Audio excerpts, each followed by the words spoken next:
Welcome to the Actionable Futurist podcast, a show all about the near-term future with practical and actionable advice from a range of global experts to help you stay ahead of the curve. Every episode answers the question, what's the future of? With voices and opinions that need to be heard. Your host is international keynote speaker and actionable futurist Andrew Grill. Today's guest is Samantha Humphries. She has over 21 years of experience in cybersecurity and during this time has held a plethora of titles, one of her favourites being Global Threat Response Manager. Sam has defined strategy for multiple security products and technologies, helped hundreds of organisations of all shapes, sizes and geographies recover and learn from cyber attacks, and trained anyone who'll listen on security concepts and solutions. In her current role, she heads up marketing security strategy for Exabeam in EMEA. She authors articles for various security publications, speaks frequently at industry events, and enjoys mentoring new practitioners and speakers. She also volunteers at community events including BSides, the Diana Initiative, and Defcon Blue Team Village. Welcome, Sam. Hi, thank you for having me. Now, it seems like we have a similar upbringing. My first computer was a Sinclair ZX80 in 1980, then a Commodore 64 with a 5.25-inch disk drive and a 300 bits per second modem. Tell me more about your journey. I was a little late to the game with my Sinclair ZX Spectrum, but my grandmother strangely thought there might be something in this computer malarkey that was going on. So when I was 4, she bought me my first computer, which sat in a box for a good, I'd say, 6-9 months, and then it was loading tape games. That was fun for minutes on end, hours on end. Felt like sometimes. And then my mum went to work for a disc copying company. So I know well of which you speak with the 5.25-inch. So when I was about 6, she procured from a guy down the road, I don't know what happened, this behemoth BBC Master. So I'm gonna my dad's bigger than your dad now. I had a double disc drive. Woo. And the reason for that, I had no idea at the time, was she was using me as slave labour, I think it's fair to say.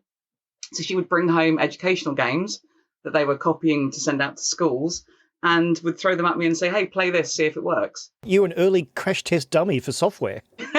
Pretty much.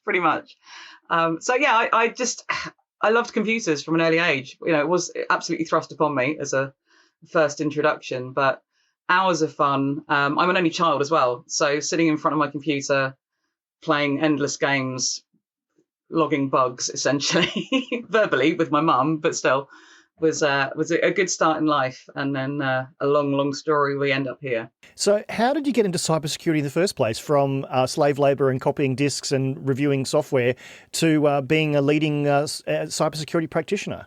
So this makes complete sense. I was a travel agent. So a common path into cybersecurity said no one apart from me, I think. I mean, maybe there's loads of us out there that have made the leap from business travel consultant to cybersecurity. I don't know. Maybe this should be a secret gang. But I was looking after a company called Network Associates, who were an amalgamation of various companies, including McAfee, a company called Sniffer, I'd say pioneers of cybersecurity. A lot of companies brought together. That eventually became McAfee again, and was bought by Intel at one point. So I was leaving to go to a different travel consultancy, and they said, we need a receptionist. Do you know anyone? And I was like, wait a minute. I know all the people there. They're really cool. This cybersecurity thing seems quite fun. Maybe that's the right direction, but I don't think I want to be a receptionist forever. So I said, this would be a great intro to the company. I'm keen to see what other options there are. And they said, please give us 6 months. If you can just do 6 months on reception, we'll be happy. So I did 6 months and 3 days. So over committed maybe by three days, and then went to sales for a little bit and was selling boxes of antivirus software to sub 250 employee customers, who some of which really didn't believe they needed it. They thought that this virus thing was a bit of a myth, wasn't going to happen to them. And these were the days of the big mass mailers started to kick off. And then, viruses became big news very, very quickly. But I would take my customers through their install. Once they got the box with the CD in it, very modern at the time, they'd ring me and say, hey, I've got it. I'm like, okay, pop the disk in the drive. Let's go through it, which wasn't really what sales was supposed to be doing. So that led to a career in support and more of a technical lilt. But I love it as an industry. It's fun. It's interesting. It's ever changing. And certainly as the world expands our use of technology, it's certainly not going away. Well, we've covered cybersecurity a lot on the podcast. We've actually had McAfee, we've had Trellix and a number of other practitioners on, and a few more to come, including yourself. I think it's an area that people now realise is a real risk area. Now, you're at Exabeam. For those in our audience that haven't heard about Exabeam, could you outline more about the company and your role there? So Exabeam are cybersecurity analytics and automation is really what we do. So we help organisations with accuracy, operational efficiency, better detection, and being able to focus on the right things, because there's so much going on. The amount of data that we generate on a daily basis is just vast. And buried within that data somewhere are the nuggets of information that security teams need to be able to see what's happening in their environment. Doing that by hand is extremely painful, very time consuming, and littered with inaccuracies. So we help speed up that process, ensure that the information that's presented to the security teams is accurate, and helps them identify risk and prioritize risk in the right way, and also make the easy stuff. Like the stuff, we've had computers for years now. We shouldn't be throwing humans at problems computers can solve easily and more accurately than we can. Now, I do a lot of talk to school groups. In fact, a few weeks ago, I was talking to a group of sixth formers about potential careers. And obviously, I was talking from a very technical point of view because I have a technical background. I grew up with it as an engineer. And the good question, and you may have even answered it, was, do you need a strong technical background to get into cybersecurity? And it sounds like your path was an abnormal one. Talk about the sorts of roles that you need as an organisation. Maybe aren't as technical, because the threats we're seeing these days aren't always technical. We'll talk about social engineering. Do you need people to think like criminals to work out how I'm going to get the information from you? I think creativity is key. We talk a lot about STEM subjects. STEAM, I think, is a better way of looking at it. That art role into anything technical really is important to be able to create better ways of doing things. I personally haven't written a line of code since 2006. And even then, it wasn't the most elegant line of code. It was probably a batch file to help somebody with an install. So there are so many roles that don't require you to ever touch code. I think having a curious mindset is key. Now you could bounce that out to, do you need a criminal mindset? Certainly there are more roles now for people who have had maybe a curious background at some point. We talk about hacking a lot. Hacking to me is understanding how something works so you can either make it better or change how it behaves. Now, people can take that and run with it and do bad things. They can also take that, run with it, and do great things. So we need people with certainly a curious mindset. There are a lot of neurodiverse people coming into the industry, which is fantastic. You can't change something with the same mindset that created it. That's a terrible paraphrasing of Einstein there. But communicators, huge. Security for a long time was seen as, kind of this dark art in the corner somewhere. The Department of No gets bandied around a lot still now. We need to be able to communicate out to the organization, to the users, to our customers. What are the benefits of doing this? How are we enabling technology? How are we enabling innovation? And how are we securing the business in a positive light? Not just saying, well, you can't do this and you can't do that and never click this. Don't use that app. Yada, yada, yada. It should be, the positive side of security is important. And you can't do that without being able to tell good stories about why. So you've been in this game for a long time, almost since you were 4, if we're being honest. How have cyber threats changed over the course of your career? Some things have changed. Some things have stayed painfully the same. So when I first started in cybersecurity, a lot of the threats that were happening were the same threat happening to everybody. And things would spread very fast. Email was a very good way of transmitting your malware. So lots and lots of mass mailers, that I mentioned earlier on, were very, very, very common. Certainly the level of controls that people have in place now are wildly different to what was going on in the early 2000s. Even the malware writing groups, or virus writing groups at that time, some of them would have arguments with each other. You could see in the code where they were insulting each other. It was all, it was very different in that respect. Some things go around in circles. Ransomware is not new. There's been early ransomware attacks from very early on of people having computers. So that's come back again.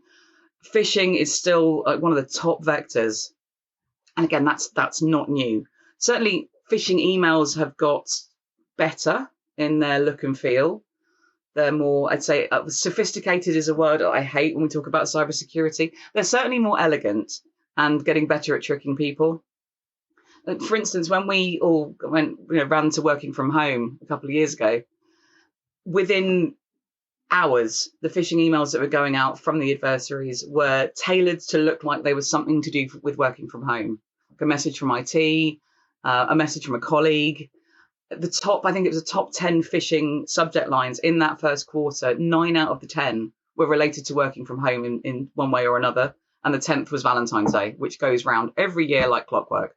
I'm just thinking aloud, there's a whole sub-industry of virus writers and cybersecurity criminals. Imagine if there was an awards category, like the best script or the best, most elegant phishing email goes to Dark Horse 54. I can just imagine that maybe they do have it out there. If any cybersecurity criminals are listening, let us know if you have an awards ceremony. I'd love to come and cover it. Maybe they do. I wonder if that's a Telegram group somewhere. It must be. I hope it is. I mean, I don't, but I do. You mean you haven't found it yet? Well, you're not doing a job, Samantha. Yeah. One thing we are seeing now, it used to be all viruses. Phishing obviously is a big thing. A lot of the attacks now, there's no malware component whatsoever. It's somebody who has used social engineering, which I know we're going to chat about, to get into an organization. And it's them moving around in the network kind of disguised as a user. So they're not using traditional like viruses, Trojans, that kind of thing. They might use tools that the administrators have in place, but they really want to stay under the radar.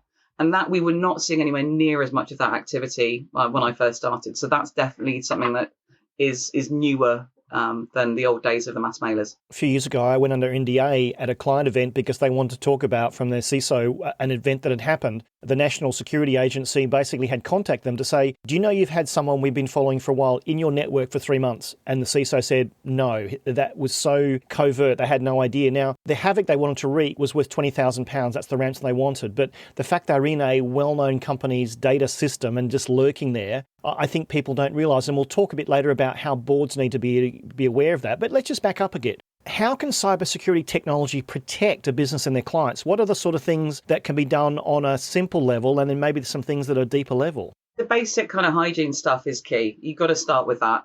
So making sure your endpoints are protected, using things like two-factor authentication, protecting the credential has become much more of an important part of your security strategy. It used to be, in the old days of you kind of had the castle walls, that was the network, you'd protect the perimeter, and just hope that people weren't going to get in. But once they did get in, no clue whatsoever. And there's still organizations now that don't have that visibility of what happens once somebody's in. They're just hoping that the protection's going to keep them out. I mean, there are tons of different password tools you can get. Things like LastPass, plenty are available. I'm not going to do any product adverts necessarily to say one's better than the other. Once you can see somebody's logged in, looking at things like what's their normal behaviors, what are their, and then you can see their abnormal behaviors. And that's not looking at, I'm spying on you, Andrew. I want to know every last website you're going to because I want to try and build a picture of your life to somehow use that against you. That means that if your account is stolen, and stealing credentials is huge business, but if somebody's masquerading as you, wandering around the network doing bad stuff, you don't want to be blamed for that. And also the organization needs to be able to see it. So that is where, yes, the basics are key, but you can't go in with the mindset of we're just going to keep everybody out. Because if somebody wants to get in, they will find a way of getting in. What can you see once they're in? And how well can you protect things once somebody's in there? What can they actually get access to? And how do you make it difficult for them? So I provide a public service announcement, all of my talks, and you'll be happy about this. I actually talk about using two-factor authentication and LastPass and OnePass. I use OnePass because it actually interfaces with Have I Been Pwned, which I'm sure you're aware of. Troy Hunt, an Australian security researcher, has 11 billion plus stolen credentials. Now, what I do, and I think we'll talk about this for a bit, part of it's awareness. I'm normally in front of a group of senior executives and they don't realise how much at risk they are given the role they have in the company. So I talk about Have I Been Pwned, I put it up on the screen, and I guarantee you at the coffee break, the only thing they talk to me about is the fact that their credentials are in Have I Been Pwned. So it actually makes them a little bit more nervous and they realise that, maybe we should actually have diverse passwords. I've just started using where I can, not just two-factor on everything, but actually passwordless. So my Microsoft's accounts are now passwordless, which I love. What's next, and what else can people be doing at a very basic level to ensure that they're keeping safe? What more should I be telling in my PSA? Brilliant. Thank you for doing what you're doing, because it's so important. And humans aren't geared up for passwords. We're just not. We can't hold that amount of information in our head to have a different password for every single website. People reuse them. I've reused passwords. I think if you speak to any security practitioner, they will eventually admit the same thing. We've all done it at some point, but it certainly creates risk. Things like within your phone now, there's a lot of like vaults that will come with a phone and help you save things. The browsers have got options for that. It's a lot easier now to not be using the same terrible password of password or password, maybe with a capital P, to think that you've somehow changed the game. What I would recommend, and this is something I see a lot of, is the benefit of having a privacy screen to go over your laptop monitor is huge. Yay! Now, the amount of times I sit on a train, on a plane, in a restaurant, and you can shoulder surf all day long. Honestly, I think they should come with laptops. It just should be part of what you get. They are hugely invaluable. And what that will do is stop somebody from, if they're just walking past, they can't see what's on your screen. Yes, they could come up right behind you and look over your shoulder, but hopefully at that point you'll notice them. So privacy screens are awesome. And a real basic thing, please lock your devices when you walk away from them. Again, same types of places. I was in a McDonald's recently with my daughter watching somebody merrily set the shifts up. And every time they needed something in the kitchen, she'd walk away from that laptop and it was completely open. So yeah, please lock your devices every time you get up. I even do it at home. I live alone, but I lock my computer when I leave somewhere else because my thought is if someone gets in and steals it and it's open, they have access to the keys to the kingdom. You said yay when you're talking. I held up my phone to the camera. I have a privacy screen on my phone. Now, it does two things. One is it's a screen to stop the screen breaking if I drop it, but also you cannot see my phone from the sides. And I've actually got some of my friends to do this. And it's funny now. They'll tell me something. I look over and it's like, I can't see your screen. And they're like, where'd you get that from? Just as I was the first of my friends to have a mobile phone back in 1994, I was the first to have a password manager, a privacy screen. So slowly I'm converting the 8 billion people on this planet to be a bit more security aware. So we've got a job ahead of us. You mentioned a number of threats. There are ways to mitigate it, but the bad actors can actually come from inside. What are the risks today from insider threats and how can we minimize these? Insider threats, big news now. It's something that's been like kind of, it's always really been there, but I think that if you go back in time a long way, when we were using paper and computers less of the time, someone would, this is why we had to start putting in things like clean desk policy. Someone would come up, find something. They may be looking for it. They might just find something that turns them into an insider because they found something they don't like. Now, that can happen very easily when it comes to the digital world. There's a whole host of different sorts of insiders, from the curious person who happens to stumble across something like salary information or finding out that someone's being promoted over them, that can change very, very quickly. Someone who generally wouldn't be an insider because of something they found out, they're now disgruntled, and for whatever's caused that, they may then take various actions in the real world or in the digital world. The other end of that kind of scale, certainly on the malicious side, is people who are, we've had like the WikiLeaks side of things, but even going further, people who are like objectors to your cause. So somebody who may get employed at your company because actually they hate your company for political reasons or ethical reasons or whatever reason they've come up with, and they want to get inside to do damage. And this goes back to the old security ways of we protect the outside, but the inside people have got free reign. The other type of insider is just the careless person as well. And this happened a lot when we all scuttled home to try and work over our virtual private network connections, which didn't work. There was a lot of distraction. We've got kids climbing over us, the dog's there, we're stressed out because the world's going to end. There was a lot of things getting in the way. So an insider could just be somebody who clicked something inadvertently, and all of a sudden they've shared their credentials and that somebody else can go and masquerade as Andrew, go around the network and do some bad things. So there's a lot to insider risk. It's definitely getting more newsworthy now.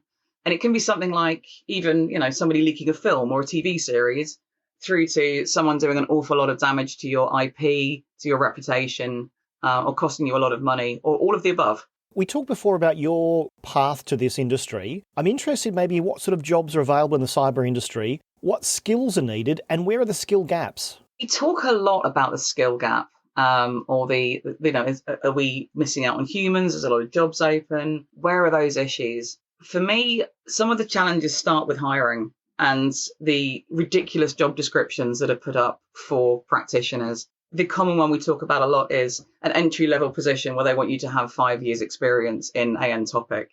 So, cloud security is still a relatively new discipline.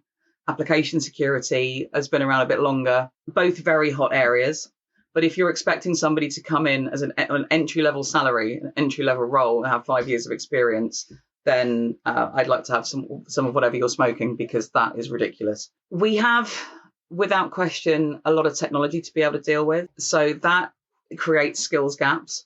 And again, if you're doing activities within the security team manually, then you're causing your own skills gap to some extent. As I said before, there's a lot computers that can do for you that will make you more accurate, faster, more attractive to whoever you want to be attractive to, and throw humans at the right jobs.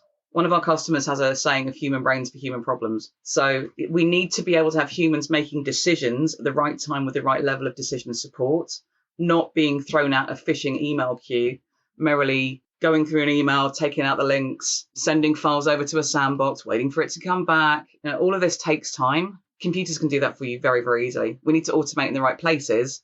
The more we automate in the right places, the more that we can reduce the perceived skills gap. So that leads me to the next question. Is AI the next frontier for cybersecurity? I have an interesting opinion on AI. Either everything's AI or nothing's AI. I don't think we're there yet. Certainly using things like machine learning to use computers to make decisions very, very quickly that would take us hours, days, weeks in some places can really help. Machine learning isn't something you can just take on board one day and think, hey, we should do some machine learning. That sounds cool. You can build your own systems to look for statistical anomalies. There's a lot of technology now that has this built in, where you're trusting on the vendor to have the right data scientists in place.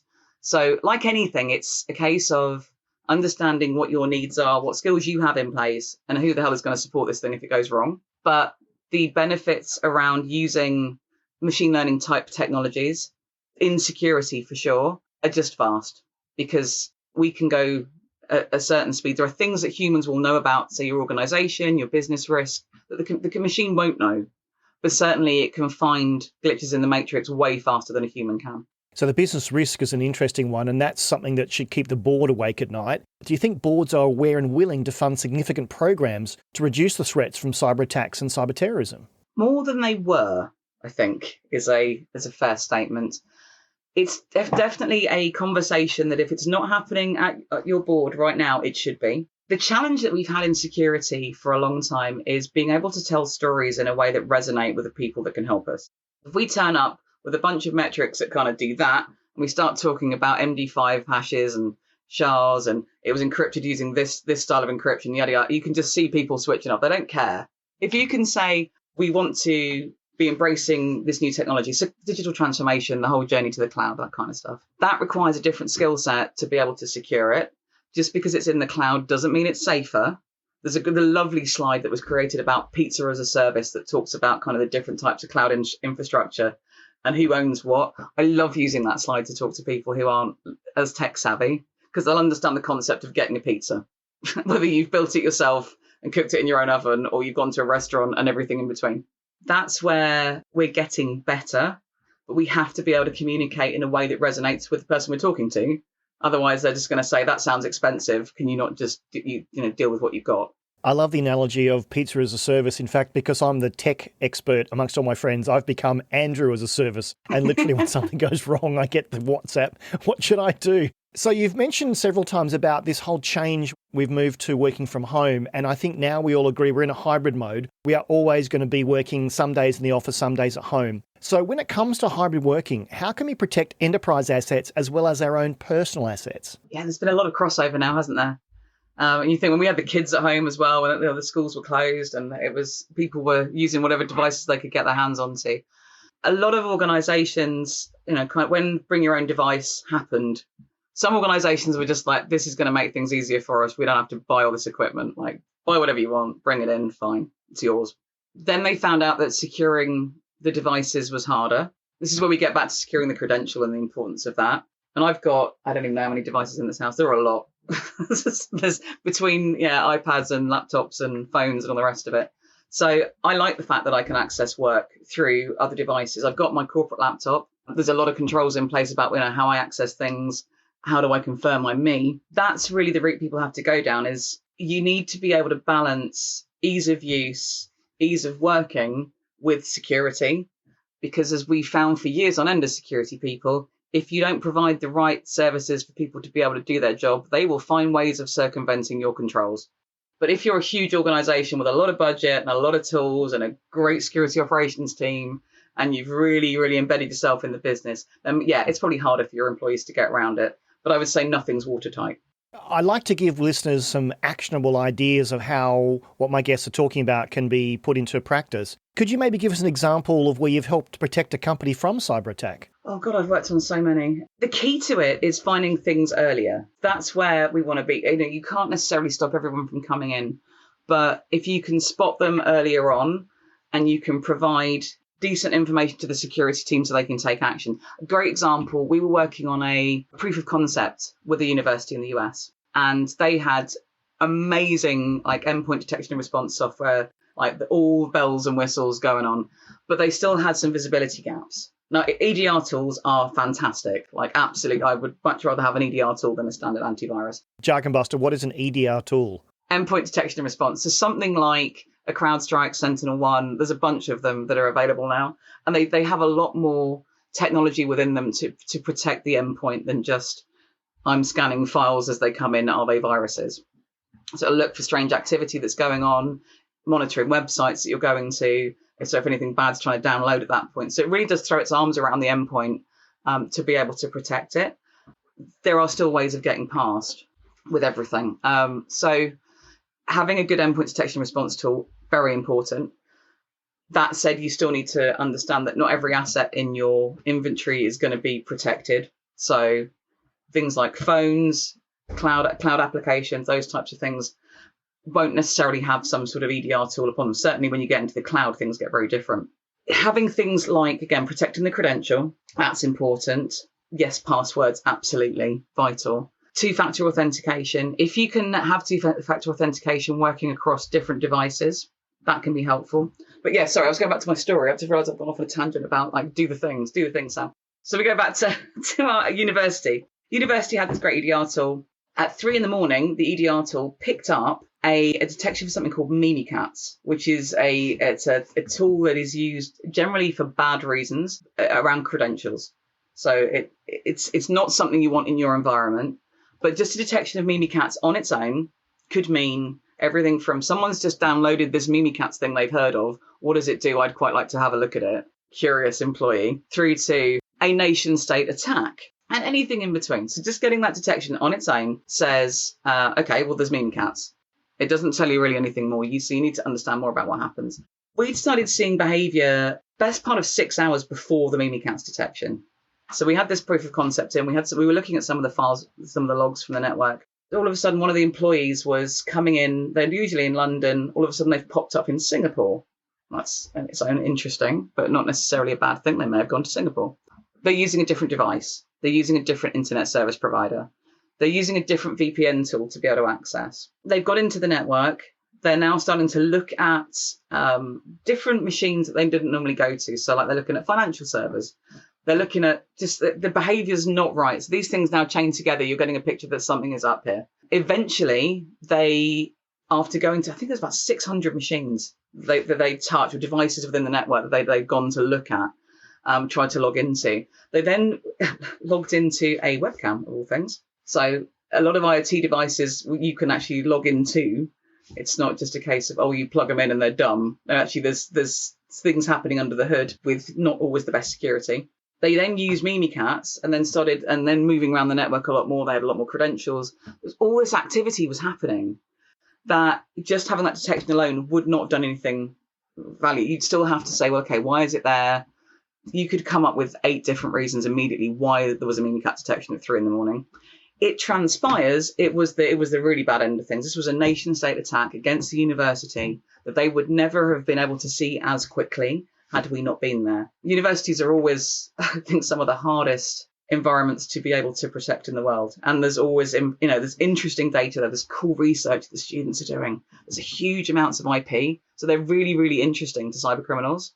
And then you've got students and bring your own device and this crazy world of influx of people changing daily. So they're hard to defend. So you need to have those technologies in place to say, okay, here is something that is completely out of the ordinary for what we do.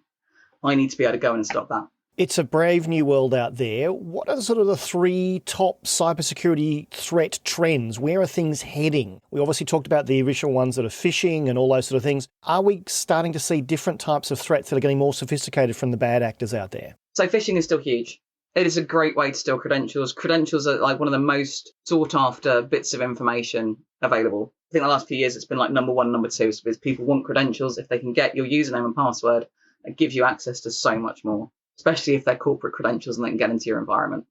So phishing is huge. Ransomware is not going away.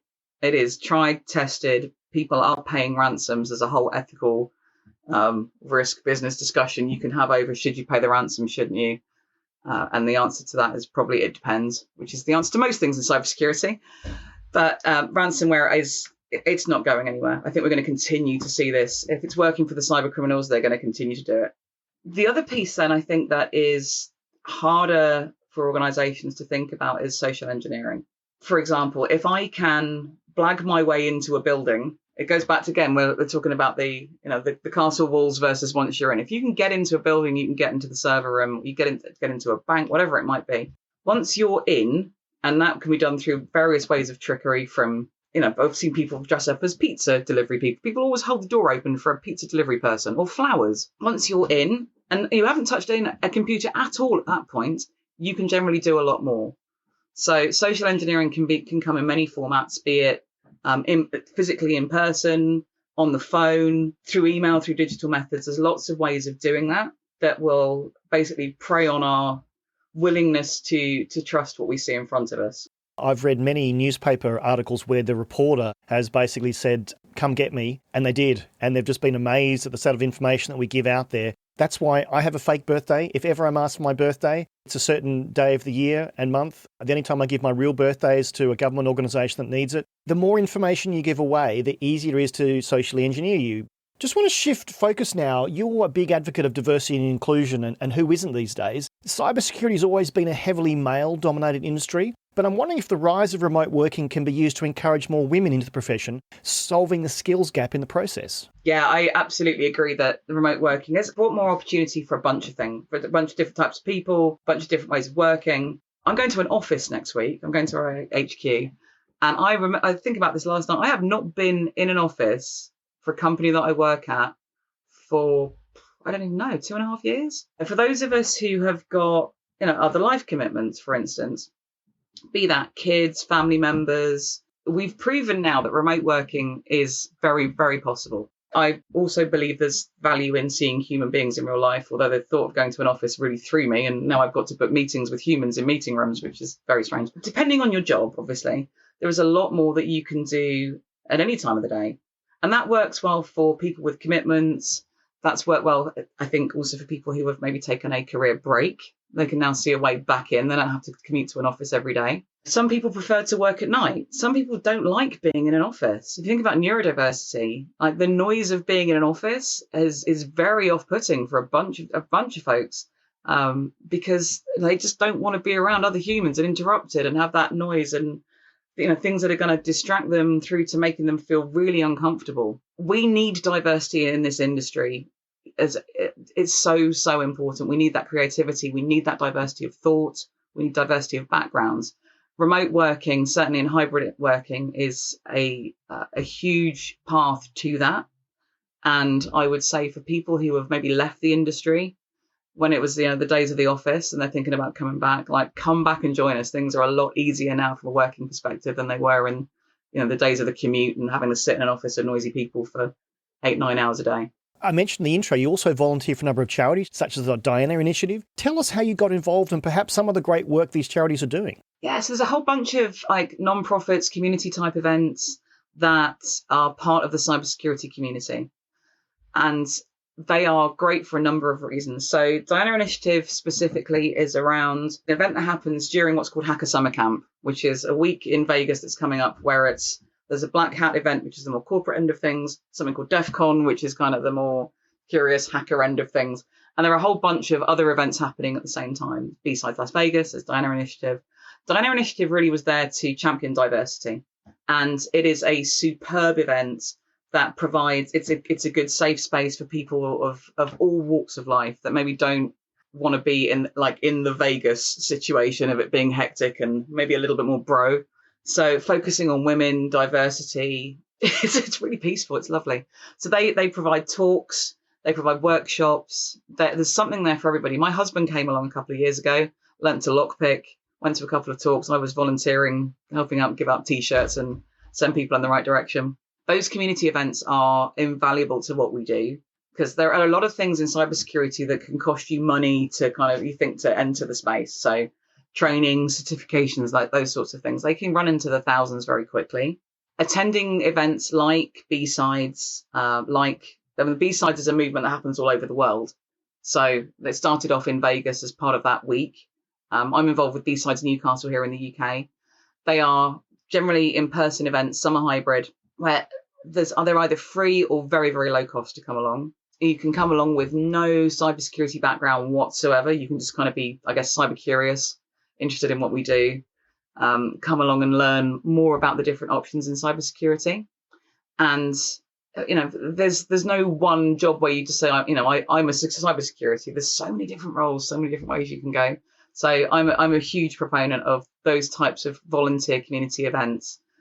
You can also just come along and volunteer if you really want to come in and meet people. Great for networking, great for learning, and a vital piece of what we do to fight the good fight every day. What advice would you have for students wanting to work in cybersecurity? My immediate reaction is do it. Come along. A lot of students get around to the idea that they think that penetration testing sounds really cool. So that's basically the offensive security side of things. It's helping organizations understand what their weaknesses are so they can fix them. It seems like the cool job to go do, and it is a great job. So if you want to go and it's shortened down to pen tester. If that's a route you want to go down, don't let me put you off with this. But the bit from pen testing that a lot of people miss is that a huge part of that role is writing good reports, because it's very, very cool, and you can go in and use your exploits, use your knowledge. Hey, I managed to get credentials on this, I managed to get root access to blah blah blah. Great. You need to be able to communicate that to the organization that are paying you to be there, and they want a good report, and they want to understand the risks and what they need to do about it. So it's not just turning up and being the cool pwner of the network. That's one route in, but as I said before, there are so many. So I'd say, if you're interested, come along to some of these events like BSides. Meet with some people who are doing those jobs, see what interests you. And you don't have to necessarily pick one path and stick with it. And I've done all sorts of things. There are so many opportunities. And it's like I said at the beginning, it's not going away. The more that we rely on technology, the more you need security people. So the £64 million euro question, what's the future of cybersecurity? At some point, the data about us, the data that security teams need is going to be everywhere. I did a talk a little while ago and I said that the landscape that we're charged to defend is everything, everyone, and everywhere. And that's what it's going to be very, very quickly. There's already a degree of that happening now. There are bajillions of IoT devices. Our data's all over the place. We give our data away merrily for access to things because we think it's free, but we're the product.